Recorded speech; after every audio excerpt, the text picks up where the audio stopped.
Une femme en blanc est apparue sur une route en France en 1981. 4 personnes l'ont vue. Elles se sont toutes rendues à la gendarmerie et ont raconté exactement la même chose, sans même s'être concertées avant. Donc la police a ouvert un protocole, car ce n'était pas du tout la première fois. Et il faut savoir également que ce n'était pas que en France que ça s'est passé. En Angleterre, on l'appelle White Lady. Aux Philippines, la Caperosa. Au Brésil, la Dama Branca. En tout cas, il y a 30 pays, 30 noms différents, mais à chaque fois, la même silhouette et la même description. Une seule et unique femme, en blanc, au bord d'une route, et la nuit. Mais la vraie question, ce n'est pas de savoir si elle existe vraiment. C'est de comprendre pourquoi dans 30 cultures différentes, qui n'avaient pas spécialement de contact entre elles, ont toutes la même version de la même femme. Imagine un petit peu la scène. Il est entre 1h et 3h du matin. Tu roules sur une départementale entre Montpellier et Pavalas-les-Flots. La route, elle est étroite, sinueuse, bordée d'arbres complètement sombres, et d'un seul coup, dans la lumière des phares de la voiture, tu aperçois une silhouette comme ça, sur le bas-côté. Une femme, seule, en robe blanche. Elle ne fait pas spécialement de signes précis, elle ne bouge pas non plus, mais quand tu ralentis la voiture, elle est déjà à l'intérieur. Alors que tu ne l'as même pas vue monter. Elle est juste là, sur la banquette arrière, dans le silence le plus total. Et puis d'un seul coup, sans même te regarder, elle te lance une phrase. Attention au virage. Donc forcément, qu'est-ce que tu vas faire? Tu te retournes. Mais il n'y a plus personne. Le siège,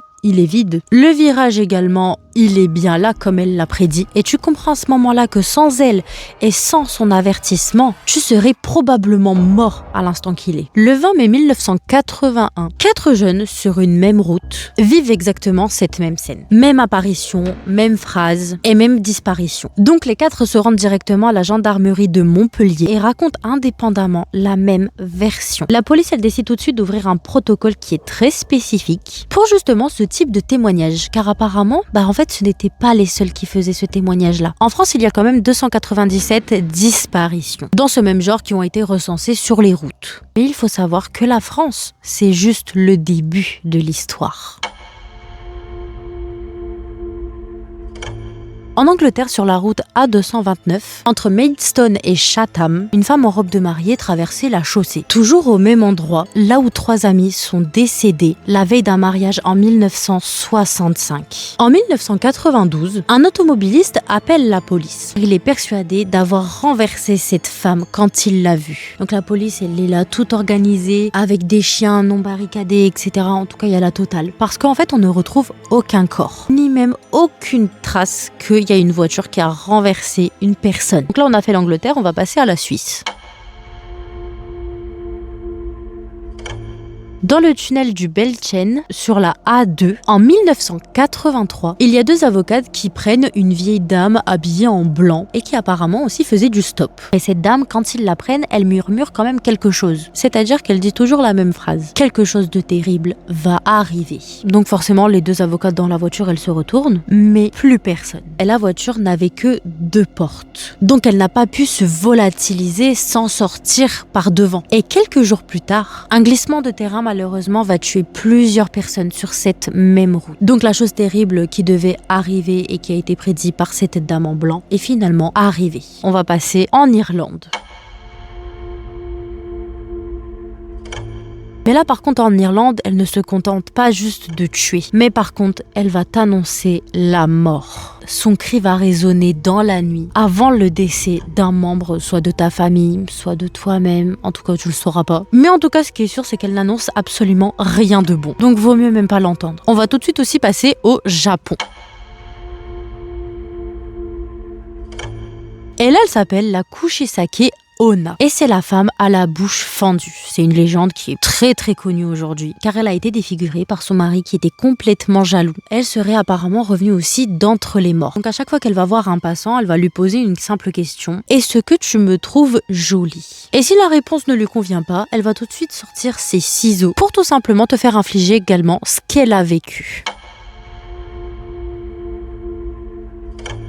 Aux Philippines, elle s'appelle la caperosa. Au Brésil, la dama banca. En Corée, la guisine. En Chine, la nyugu. En Australie, la panchana woman. En tout cas, partout sur la planète, c'est exactement la même figure qui va revenir tout le temps. Et aussi, dans chacune de ces légendes, il faut savoir que c'est toujours une femme. Ça n'a jamais été un homme. Mais quand vous remarquez, c'est pas juste une femme comme ça innocente, mais c'est plutôt une femme qui a été punie injustement. Donc la question aujourd'hui que personne ne se pose en France, c'est pourquoi est-ce que toutes ces cultures, qu'on soit séparés par des pays ou même par des océans, qu'il y ait des siècles, des religions, mais on a toujours inventé exactement la même figure. Pas un homme, pas un enfant, pas un soldat, toujours une femme, toujours en blanc et toujours puni. Le dictionnaire du folklore brésilien propose justement une explication à tout ça. Selon lui, la dame blanche est directement reliée à une femme qui est décédée, mais d'une mort violente, tuée par leur propre mari ou par leur propre père. Et c'est ce qu'on appelle un crime d'honneur. Que ce soit pour un adultère, un refus pour des relations sexuelles, une désobéissance, des femmes tuées, il y en avait plein. Parce que justement, elles osaient vivre différemment des autres. Et quand tu regardes les légendes une par une, en fonction des pays, le schéma, il est toujours le même. En Allemagne, la dame blanche, c'est une duchesse qui a été assassinée par son propre mari jaloux. En Bretagne, c'est une femme, une fiancée, qui a été enterrée vivante par ses propres frères. Juste parce qu'elle a osé aimer le fils d'une famille rivale. C'est tout, pas plus que ça. En Dordogne, c'est une femme qui a été surprise avec son propre amant. Donc elle a été emmurée dans une tour. Au Brésil, il y a plusieurs femmes qui sont tuées par leur propre mari pour adultère, que ce soit réel ou supposé.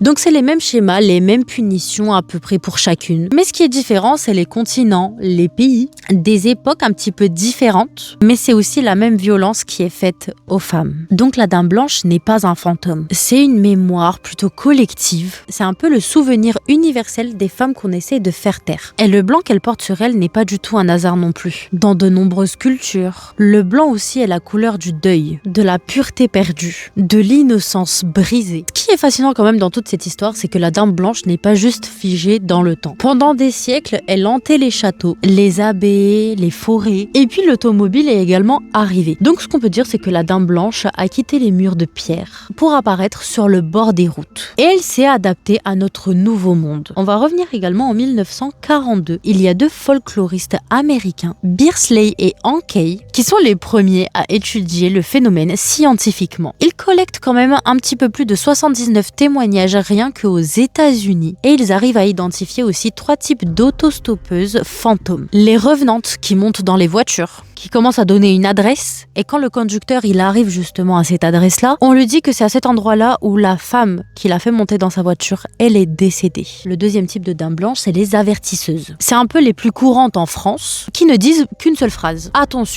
au virage. Et après, elles disparaissent. Et pour la troisième, on a les prophétesses. Souvent, elles sont plus âgées, mais c'est elles qui annoncent un événement terrible qui va arriver. Et malheureusement, avant même qu'on puisse lui poser une question et avoir une réponse, elles disparaissent. Et ces 3 types, on les retrouve absolument dans tous les pays, que ce soit en France, en Angleterre, en Suisse, aux États-Unis, au Brésil. Enfin bref, peu importe. C'est comme si la dame blanche avait appris à s'adapter à chaque époque. Quand les gens vivaient dans les châteaux, elles hantaient les couloirs. Et quand ils ont commencé à prendre la route, elles se sont mises au bord des routes. Malheureusement, ce qu'on peut retenir, c'est qu'elles évoluent également avec nous sans même le vouloir, parce qu'elles viennent directement de nous-mêmes. Cela dit, il faut quand même être honnête. En 1970, il y a un homme qui a été arrêté par les gendarmes sur une route française. Il se déguisait apparemment avec un drap blanc pour effrayer tous les automobilistes qui étaient en train de passer sur les routes. Et c'est à ce moment-là qu'il a un petit peu avoué d'être à l'origine de plusieurs rumeurs. La fatigue, la nuit, les routes désertes également qui créent des conditions parfaites pour que le cerveau justement se projette avec des silhouettes qui n'existent pas spécialement dans la vraie vie, mais c'est un fait. Alors qu'il y a quand même des automobilistes qui disent qu'ils ont réellement senti un poids derrière leur banquette. Des traces de buée aussi ont été retrouvées sur le siège passager alors qu'il n'y avait personne. Des gendarmes ont pris des dépositions qui étaient très sérieuses et plusieurs accidents ont quand même été évités.